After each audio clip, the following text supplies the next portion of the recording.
Hi, hello. Welcome to another episode of Isaiah's Newsstand. It's your host, Isaiah Edwards. The date is February the 1st, 2024. Hopefully, this episode finds you well in good spirits and high hopes. As for me, I'm doing pretty good.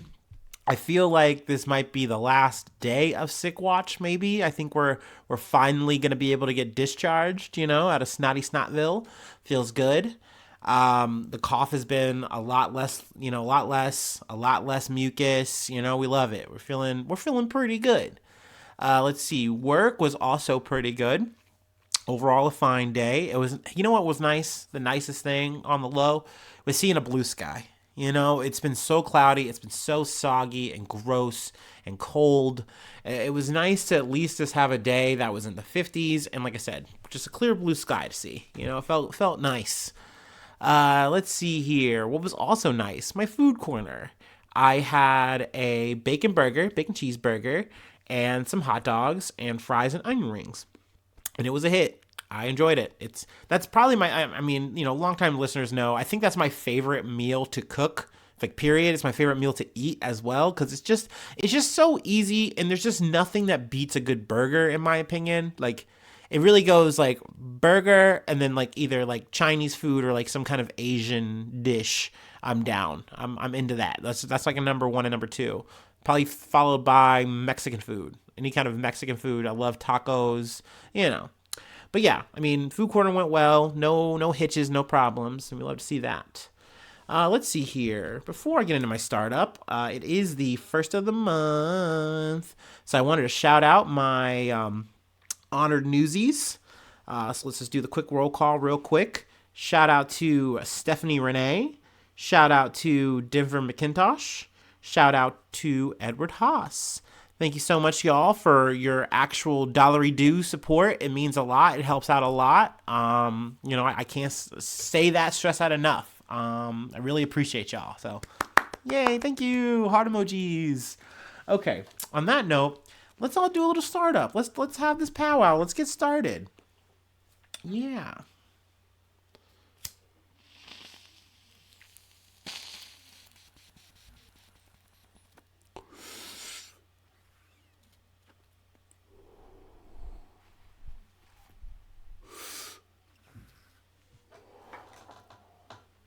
Oh boy, oh boy.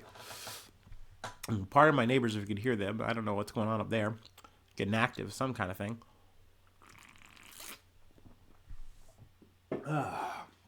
All right. Let's get started. From Al Jazeera.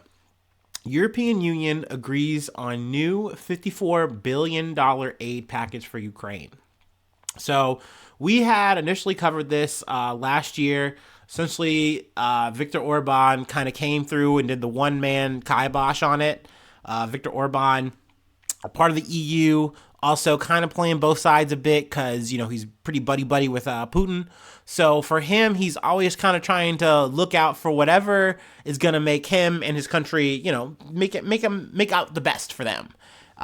Which in its own way is understandable. I think every nation state, when you boil it down, is looking out for number fucking one. I don't necessarily agree with Orban's tactics or think he's a savory guy, but you can understand how these motherfuckers operate. But all 27 European Union countries have agreed on an additional 50 billion euro or $54 billion aid package for Ukraine, despite threats from Hungary to veto the move. I like that Al Jazeera obviously puts it in dollar dues for us, the Americans, but sadly, maybe not sadly, U.S. aid has kind of dried up. I think they did like a really, really small package, like million, dollar package that really wasn't going to hold too much. And there's still like $1 billion of aid that is kind of being stopped up in Congress. I kind of want to do this tangent. Let me give you a little bit where essentially it's kind of been jammed up, as well as aid to Israel for, their war crimes, their atrocities. But yeah, it's all gummed up because Republicans have said, hey, we need to make sure that we are protecting the border. All right. We need to get on our yee shit. All right. And this has kind of been going on, a little bit of an ongoing conversation. And what's really bumming me out as a person, especially looking at where we are now with the landscape of, 2024 and the election, it's crazy to see the Biden administration, well, I say crazy, but it's not surprising that they are kowtowing to what the Republican agenda is, which is essentially saying, oh, you know what, you're right. We do need to do something about the border. We need to actually get hard about the border. And it's like, motherfucker, you've been hard on the border. I've literally seen y'all allow motherfuckers to like whip migrants. What are you saying? But, here we are. He's trying to get whatever kind of vote he can, old Joe. And I mean, Trump is as well, because the deal was kind of going a certain kind of way. And, Biden administration was kind of saying, hey, no, we'll work with you. We'll work with you, Jack. And, more or less Trump, has put the kibosh on that. And, the hard right members of the House have kind of responded accordingly. Even in the Senate, Mitch McConnell saying like, hey, like, we got to kind of make this happen for Trump. So, I mean, it's just crazy to see just all sides bend over backwards here. But I will say something I was just kind of thinking about listening, learning all this fucking shit going on, is that in some ways you almost got to be thankful for like Congress being so just like thumbs up its own ass. Because if I'm being honest with you guys, I've said this before, I'll say it again, I'm going to keep it a buck. I really don't like seeing our money going to conflicts like this and wars like this. I don't think it does anything. You know what I mean? I think if anything, what we are doing is forestalling these conflicts by pumping more money and armed aggression, lethal aid, if you will, into the situation.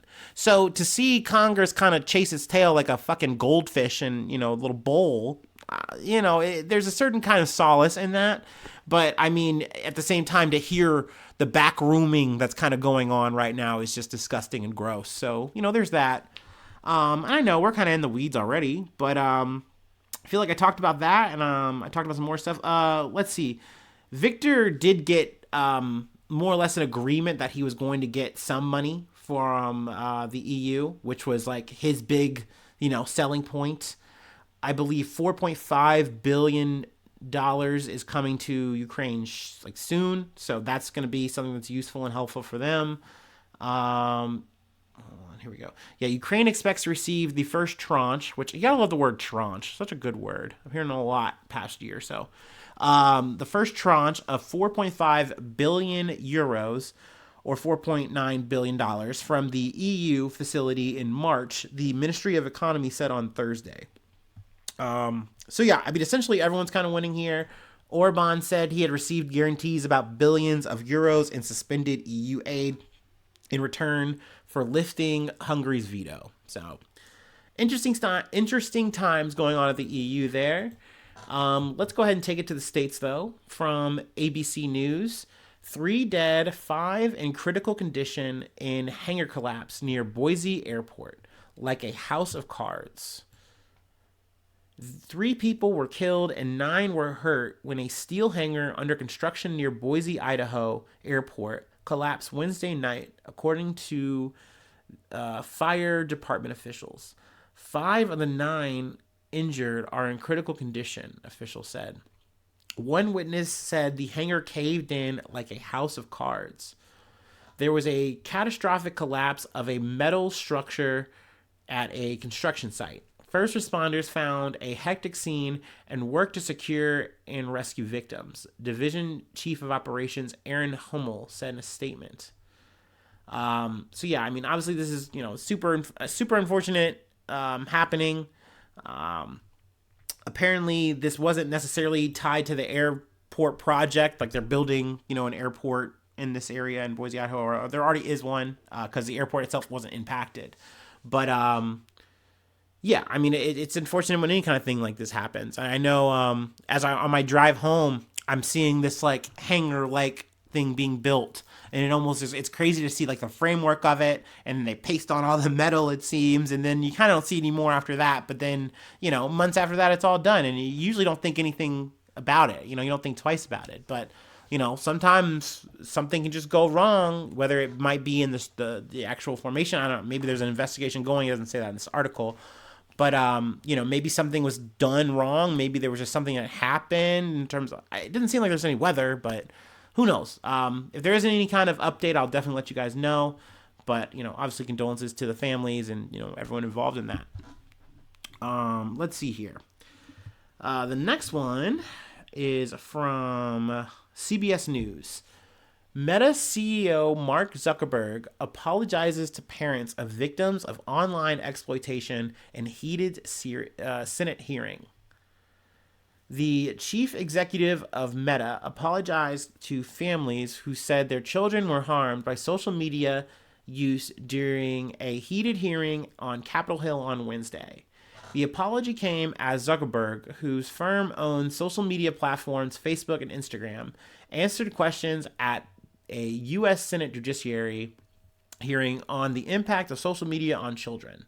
The hearing looked at child sexual exploitation online and also included CEOs from Discord, Snap, X, and TikTok, and featured a video of children speaking about their experiences with online bullying, abuse, and more. Now, I believe the CEOs from Snap and Discord actually had to be like either threatened with a subpoena or they were subpoenaed, which, you know what, kudos for them, because maybe I sound crass or cynical here, but anytime you have these kind of hearings and you are invited to come and talk to a politician, a congressman, just don't go. Dude, fight that shit, because all they are trying to do is tar and feather you and make you look like the biggest and only and all problem of things. And I can understand the parents wanting to be there, having the pictures of their children to show and to voice their anger and be there and see what these people say, see what they're actually try to feel out what they're feeling. I get it, I understand. But for these politicians, it's just a show. It's just a show I really do feel like, to distract people from the lack of fucking activity that they're going to do about the goddamn problem. Because at the end of the day, these motherfuckers are so quick to get lobbied off. I remember there was several times we've talked about TikTok and how these motherfuckers have been campaigning to make sure that that's safe and that the children are safe and that our information is safe from China. But really all it took was some fucking shareholder guy, someone who has an vested interest in TikTok, to say, you know what, I'm going to put my money, I'm going to double down, put my money into this fucking shit, and let's get some lobbying going. And really, we haven't seen nearly any traction on that anymore. It's just gotten quiet, because these people don't do anything when there's actual money in their face. When there's campaign dollars for their fucking future endeavors to stay in office, stay in power, they don't really fucking care. But, you'll have your, Lindsey Graham's, saying, oh, there's blood on your hands, and he'll get a raucous applause. And people are thinking that this guy's like some champion of the children. No, he's not. He does not fucking care. All this motherfucker cares about is a re-election. Period. Point fucking blank. He's just doing it for points. He's part of the problem. And these people know it too.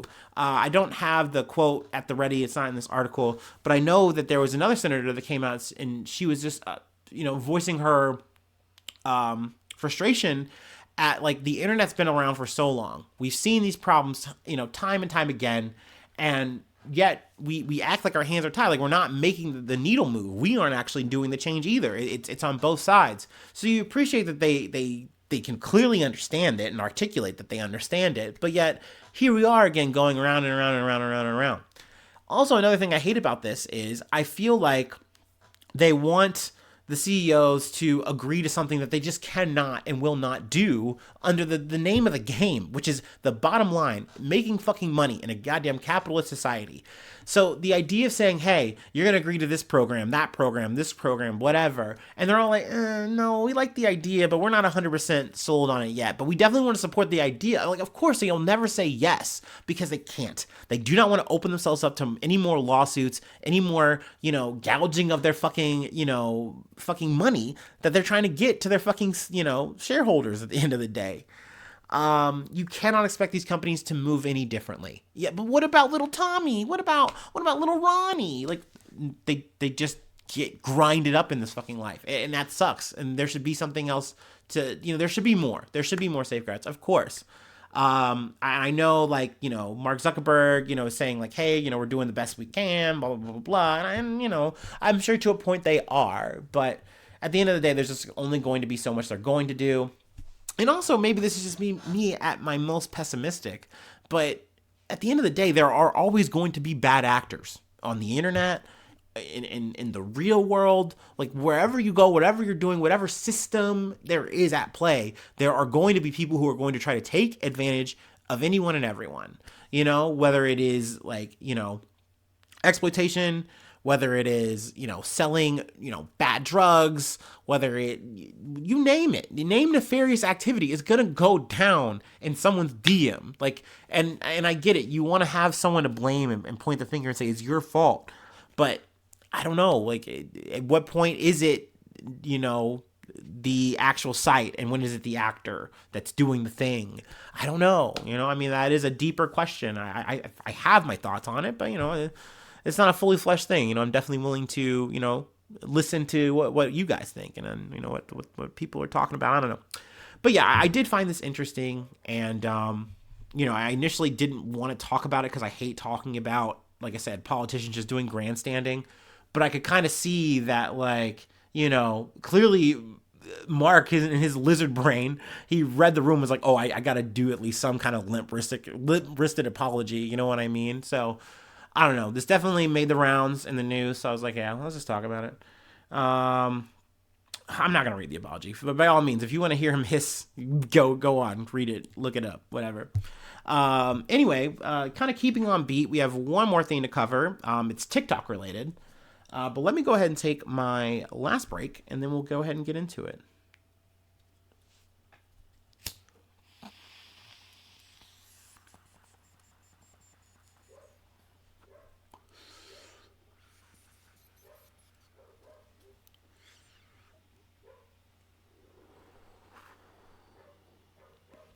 Ooh, dogs are barking.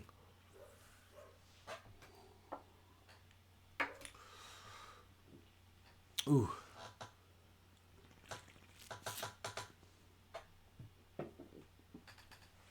Okay. From NPR. TikTok removes music from UMG artists, including Olivia Rodrigo and Taylor Swift. Oh no. Also, side news before we get into this. I don't know if you're an avid X user and or a Swiftie, but you might have noticed that it is kind of hard to search for Taylor Swift on that site. Excuse me. That's because some group or whatever had made and then was pushing this deep fake Taylor Swift porn, like AI porn, which has sadly been a really fucked up thing that has been like, I really feel like the deep fake thing, started since like 2016, where you had like the Tom Cruises, the Joe Bidens, the Trumps, but the technology's gotten better and better and better and better. And now these level of deep fakes take any kind of celebrity you want. They put their face on a body and then they just do whatever they want to said body. And obviously it's very fucked up. And I should have just said a trigger warning before I got into this whole fucking aside. But yeah, essentially it was so overwhelming for Twitter, that they were just like, fuck it. The only thing we can do is make it so that you can't search Taylor Swift's name right now. That's the only way we can handle this for the time being. I haven't really checked on it. I'm not the biggest Swiftie. I'm not looking her up every goddamn day, thank God. But needless to say, that was some side news, and kind of bridging the gap between yesterday and today. A little X, a little T Swift, a little TikTok. Anyway, TikTok says it has removed all music by artists licensed to Universal Music Group, including Taylor Swift, BTS, Drake, and Olivia Rodrigo. We started the removal late last night, Pacific time, January 31st, as we approach the deadline of the UMG TikTok license expiration. A TikTok spokesperson told NPR in an email. In addition, to the removal of music, videos containing music licensed by Universal have been muted. Excuse me. My bad. In an open letter, UMG argued, among other things, that TikTok wasn't compensating its artists fairly and allowed the platform to be flooded with AI-generated recordings, as well as developing tools to enable, promote, and encourage AI music creation on the platform itself. You can read UMG's full letter here. Now, I will say, talk about fucking grandstanding. I feel like something that isn't really talked about in this article, and I haven't really heard too much of, is I kind of hate how UMG is acting like they are the protagonists in this conversation. Like they are championing their artists and trying to, look out for them. they do kind of reference this when they talk about let's see, this artist, I believe Noah Kahan, who is signed to Republic Records, a subsidiary of UMG, but credits TikTok with his success. Fans on the platform turned excerpts of his songs into viral sensations. Kahan is nominated in the Best New Artist category at this year's Grammys. Now, he made a success kind of running on TikTok. And content creators make their success running on TikTok and using very popular music because it kind of can maybe fit the vibe, the thing they're trying to do, and it gets them views, it gets them more clicks, keeps people listening and watching whatever's going on. It's good for the artist as well. There's a certain kind of symbiosis there because it's playing your music. Now, are you getting compensated fairly? Probably not. But this is where, once again, I kind of look at UMG with disgust because it's not like UMG is compensating their artists fairly at the end of the day. Yeah, like, well, we're talking about Taylor Swift, we're talking about Drake, BTS, all these motherfuckers got gobs of money. Just because you get gobs of money, it doesn't mean you're getting paid what you're worth. That is something that is so hard for me to explain to people because it's not like I want to defend the bourgeoisie. It's not like I want to defend these rich pricks. I don't. I really fucking don't. But you have to understand the scale of which people are being milked for their talent. You really do. And these motherfuckers are really working hard and getting a fraction of what they should get. And yes, they have an empire of what they've done, and it's awesome. Kudos, awesome. But they should be making more money. And I appreciate UMG trying to fight for them against TikTok. But why don't y'all just pay them more money? You feel me? That being said, I think at the end of the day, UMG's biggest issue is that TikTok is not paying them directly enough money. So, you know what I mean? The label heads, once again, the shareholders, the people up top, they got to get their cut and they want to maximize that shit. And them not seeing that cut and they're saying, well, TikTok's getting it. Why aren't we getting that portion, our proper piece? And that's what I really do feel like they're fighting for. And they're masking it as we are fighting for Drake's rights. We are fighting for BBL Drake, okay? This isn't about us. Don't pay attention to us, whatever. We're just a label. Pshaw. But I don't know. To me, I just call bullshit on that. But leading up to January 31st, when their contract expired, negotiations between social media giant TikTok and the world's largest music company had intensified as they worked to hammer out a new one. Tatiana Cresano, a music industry analyst at Media Research, told NPR. So yeah, I mean, I'm curious to see what the future is going to hold for this. If other labels might fight TikTok in the same kind of way, if TikTok and UMG can come to a conclusion, an actual proper negotiation, so people can kind of get back on it. I mean, at the end of the day, content creators are going to make shit move. They're going to make it work. But I think it's a little bit of a missed opportunity. I think it's part of the appeal of TikTok is that you have the the tranche of resources, of music to use, and you have the platform that can really elevate you. So it can kind of suck that you're a little bit slighted there in that regard. But once again, I mean, you can make it work via YouTube Short or fucking Instagram or Facebook Reel. You make it work for you. You can make it snap. So for sure. I felt like this was interesting to talk about, so that's why we talked about it. All right, I'm kind of losing my voice a bit. I feel like I want to call it there. Enough yapping for me. If you'd like to help out, become a newsie today, you can. By the way, if you do become a newsie, I will shout you out that day. You know what I mean? Or if you want to wait and be on the line, I mean, you'll get both if you want. You dealer's choice. But I shout you out at the top of the month, and plug a project as well if you'd like. Let's see here. Free ways to hit me up, isaiahnews1@gmail.com. And then feel free to follow me or the podcast on any of the socials you're on. Also, it would help out a ton if you're subscribed to the YouTube. Hit the like button, leave a cool comment. You can do that on any of the listening apps you're on right now. Really does a lot, really helps out a lot. And hopefully I see you soon for some more good news. I love ya. Bye-bye. Mwah.